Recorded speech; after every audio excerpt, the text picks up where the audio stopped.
Esther chapter 8. On that day, King Ahasuerus gave to Queen Esther the house of Haman, the enemy of the Jews.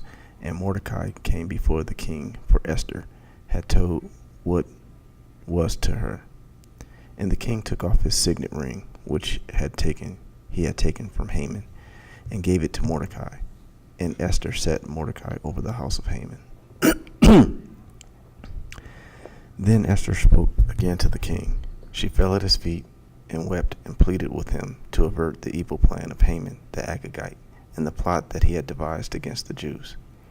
When the king held out the golden scepter to Esther, Esther rose and stood before the king. And she said, "If it please the king, and if I have found favor in his sight, and if the thing seems right before the king, and I am pleasing in his eyes, let an order be written to revoke the letters devised by Haman the Agagite, the son of Hammedatha, which he wrote to destroy the Jews who are in all the provinces of the king. For how can I bear to see the calamity that is coming to my people? Or how can I bear to see the destruction of my kindred?" Then King Ahasuerus said to Queen Esther and to Mordecai the Jew, "Behold, I have given Esther the house of Haman, and they have hanged him on the gallows because he intended to lay hands on the Jews. But you may write as you please with regard to the Jews in the name of the king, and seal it with the king's ring, for an edict written in the name of the king and sealed with the king's ring cannot be revoked." The king's scribes were summoned at that time in the 3rd month, which is the month of Sivan, on the 23rd day, and an edict was written according to all that Mordecai commanded concerning the Jews, to the satraps and the governors and the officials of the provinces from India to Ethiopia, 127 provinces, to each province in its own script, and to each people in its own language, and also to the Jews in their script and their language.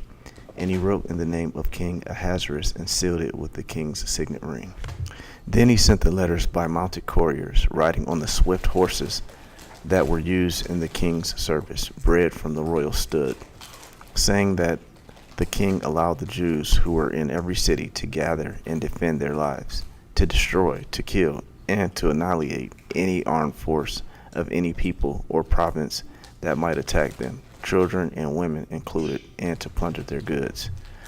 On one day throughout all the provinces of King Ahasuerus, on the 13th day of the 12th month, which is the month of Adar, a copy of what was written was to be issued as a decree in every province, being publicly displayed to all peoples, and the Jews were to be ready on that day and to take vengeance on their enemies.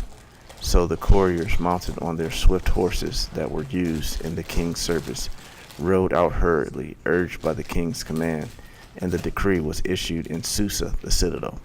Then Mordecai went out from the presence of the king in royal robes of blue and white, with a great golden crown, and a robe of fine linen and purple. And the city of Susa shouted and rejoiced. The Jews had light and gladness and joy and honor, and in every province and in every city where the king's command and his edict reached, there was gladness and joy among the Jews, a feast and a holiday. And many from the peoples of the country declared themselves Jews, for the fear of the Jews had fallen on them. Esther chapter 9. Now in the 12th month, which is in the month of Adar, on the 13th day of the same, when the king's command and edict were about to be carried out, on the very day when the enemies of the Jews hoped to gain the mastery over them, the reverse occurred. The Jews gained mastery over those who hated them. The Jews gathered in their cities throughout all the provinces of King Ahasuerus to lay hands on those who sought their harm. And no one could stand against them, for the fear of them had fallen on all peoples.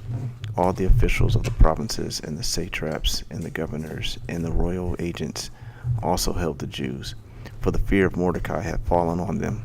For Mordecai was great in the king's house, and his fame spread throughout all the provinces. For the man Mordecai grew more and more powerful. The Jews struck all their enemies with the sword, killing and destroying them. and did as they pleased to those who hated them. In Susa, the citadel itself, the Jews killed and destroyed 500 men, and also killed Parshandatha, and Dalphon, and Aspatha, and Paratha, and Adalia, and Adriatha, and Parmashta, and Erisai, and Eridai, and Vazatha, the 10 sons of Haman, the son of Hamadatha, the enemy of the Jews, but they laid no hand on the plunder. That very day the number of those killed in Susa, the citadel, was reported to the king. And the king said to Queen Esther, in Susa, the citadel, the Jews have killed and destroyed 500 men, and also 10 sons of Haman. What then have they done in the rest of the king's provinces? Now what is your wish? It shall be granted you. And what further is your request? It shall be fulfilled. And Esther said, if it please the king, let the Jews who are in Susa be allowed tomorrow also to do according to this day's edict, and let the 10 sons of Haman be hanged on the gallows. So the king commanded this to be done. A decree was issued in Susa, and the 10 sons of Haman were hanged. The Jews who were in Susa gathered also on the 14th day of the month of Adar, and they killed 300 men in Susa, but they laid no hands on the plunder. Now the rest of the Jews who were in the king's provinces also gathered to defend their lives, and got relief from their enemies, and killed 75,000 of those who hated them. But they laid no hands on the plunder. This was on the 13th day of the month of Adar, and on the 14th day they rested, and made that day a feasting and gladness. But the Jews who were in Susa gathered in the 13th day, and on the 14th, and rested on the 15th day, making that a day of feasting and gladness. Therefore the Jews of the villages who lived in the rural towns hold the 14th day of the month of Adar as a day for gladness and feasting, as a holiday, and as a day on which they send gifts of food to one another. And Mordecai recorded these things, and sent letters to all the Jews who were in all the provinces of King Ahasuerus, both near and far, obliging them to keep the 14th day of the month Adar, and also the 15th day of the same, year by year, as the days on which the Jews got relief from their enemies, and as the month that had been turned for them from sorrow into gladness, and from mourning into a holiday, that they should make them days of feasting and gladness, days for sending gifts of food to one another, and gifts to the poor. So the Jews accepted what they had started to do, and what Mordecai had written to them. For Haman the Agagite, the son of Hamadatha, the enemy of all the Jews, had plotted against the Jews to destroy them, and had cast that is, cast lots, to crush and to destroy them. But when it came before the king, he gave orders in writing that his evil plan that he had devised against the Jews should return on his own head, and that he and his son should be hanged on the gallows. Therefore they called these days Purim, after the term Pur. Therefore, because of all that was written in this letter, and of what they had faced in this matter, and of what had happened to them, the Jews firmly obligated themselves and their offspring and all who joined them, that without fail they would keep these 2 days according to what was written, and at the time appointed every year, that these days should be remembered and kept throughout every generation, in every clan, province, and city, and that these days of Purim should never fall into disuse among the Jews, nor should the commemoration of these days cease among their descendants. Then Queen Esther, the daughter of Abihail, and Mordecai the Jew, gave full written authority confirming this second letter about Purim. Letters were sent to all the Jews, to the 127 provinces of the kingdom of Ahasuerus, in words of peace and truth, that these days of Purim should be observed at their appointed seasons, as Mordecai the Jew and Queen Esther obligated them, as they had obligated themselves and their offspring, with regard to their fasts and their lamenting.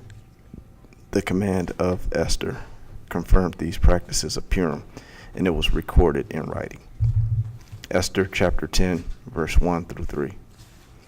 King Ahasuerus imposed tax on the land and on the coastlands of the sea, and all the acts of his power and might, and the full account of the high honor of Mordecai, to which the king advanced him, are they not written in the book of the Chronicles of the kings of Media and Persia? For Mordecai the Jew was second in rank to King Ahasuerus, and he was great among the Jews and popular with the multitude of his brothers, for he sought the welfare of his people and spoke peace to all his people. 1 Corinthians chapter 12, verse 27 through chapter 13, verse 13. Now you are the body of Christ, and individually members of it. And God has appointed in the church first apostles, second prophets, third teachers, then miracles, then gifts of healing, helping, administrating, and various kinds of tongues. Are we all apostles, or are we all prophets? Are we all teachers? Do all work miracles? Do all possess gifts of healing? Do all speak with tongues? Do all interpret? But earnestly desire the higher gifts, and I will show you still a more excellent way. The way of love. If I speak in the tongues of men and angels, but have not love, I am a noisy gong or a clanging cymbal. And if I have prophetic powers, and understand all mysteries and all knowledge, and if I have all faith so as to remove mountains, but have no love, I am nothing. If I give away all I have and deliver up my body to be burned, but have no love, I gain nothing. Love is patient, love is kind. Love does not envy or boast. It is not arrogant or rude. It does not insist on its ways. It is not irritable or resentful. It does not rejoice at wrongdoing, but rejoices with the truth. Love bears all things, believes all things, hopes all things, endures all things. Love never ends. As for prophecies, they will never pass away. They will pass away. As for tongues, they will cease. As for knowledge, it will pass away. For we know in part, and we prophesy in part. But when the perfect comes, the partial will pass away. When I was a child, I spoke like a child. I thought like a child. I reasoned like a child. When I became a man, I gave up my childish ways. For now we see in a mirror dimly, but then face to face now I know in part. Then I should know fully, even as I have been already fully known. So now faith, hope, and love abide. These three, but the greatest of these is love.